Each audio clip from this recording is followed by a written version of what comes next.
An ATSU clearance constitutes the authority for an aircraft to proceed in accordance with its flight plan only insofar as known air traffic is concerned. Clearances are based upon known traffic conditions which may affect the safety of aircraft operations. This will include not only aircraft in the air, but those manoeuvring on the ground, as well as vehicles and any local temporary obstructions. If a pilot in command deems a clearance not suitable, he may ask for, and if practicable receive, an amended clearance. But remember that an ATSU clearance relates to traffic and aerodromes only and does not in any way absolve a pilot in command from any responsibility to comply with all the rules and regulations concerning aircraft operation. Air traffic control will issue such clearances as are necessary to meet the objective of collision prevention and the expedition and maintenance of an orderly flow of air traffic. In control areas, the most direct routings shall be given to all transiting flights. Aircraft intending to undertake supersonic flight shall, wherever practicable, be cleared for the transonic acceleration prior to departure. When it becomes apparent to an ATSU that the air traffic levels are in excess of that normally catered for in a given period of time, location or area, then the ATSU is to notify other ATSUs concerned. Pilots in command en route to such a situation and their operators will also be informed that restrictions are likely to be applied. For flights in the vicinity of aerodromes, the vertical position of aircraft shall be expressed in terms of altitude at or below transition altitude. So remember, when ascending through the transition layer, vertical position is expressed in terms of flight level, and when descending, it is expressed in terms of altitude. After approach clearance has been issued and the descent to land commenced, the vertical position of the aircraft above the transition level may be expressed by reference to QNH-based altitude, provided that level flight is not anticipated. Primarily applicable to turbine-engined aeroplanes, for which it is well suited, a continuous descent uninterrupted from a high level is desirable. When an aircraft, which has been given a clearance as number 1 to land, is completing its approach using QFE, the vertical position of the aircraft shall be expressed in terms of height above aerodrome elevation.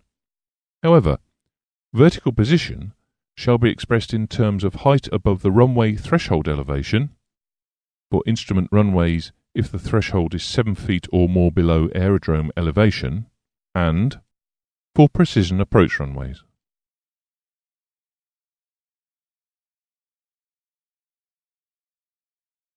Except where, on the basis of regional air navigation agreements, a transition altitude has been established for a specific area, for flights en route the vertical position shall be expressed in terms of flight levels at or above the lowest usable flight level, altitudes below the lowest usable flight level.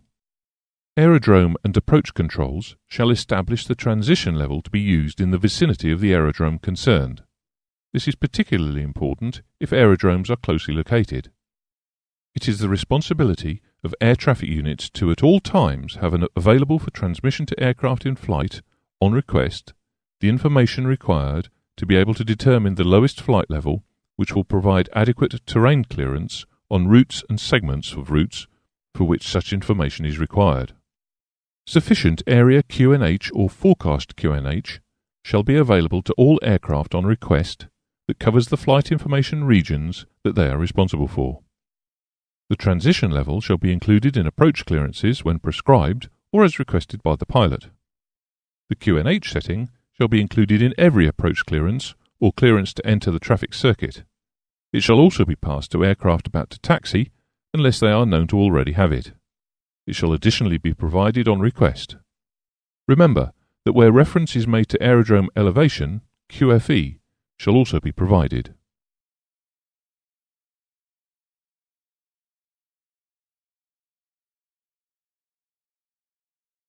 Oxbow 345, cleared straight in ILS approach, runway 24, descend to 3,000 feet, QNH 1011, report established on the localizer. Altimeter settings provided to aircraft shall be rounded down to the nearest millibar. For aircraft in the heavy wake turbulence category, the word heavy shall be included immediately after the aircraft call sign in the initial radio contact between the aircraft and air traffic unit prior to arrival or departure. The MLS capability designator shall also be included in the initial radio communications prior to departure and arrival.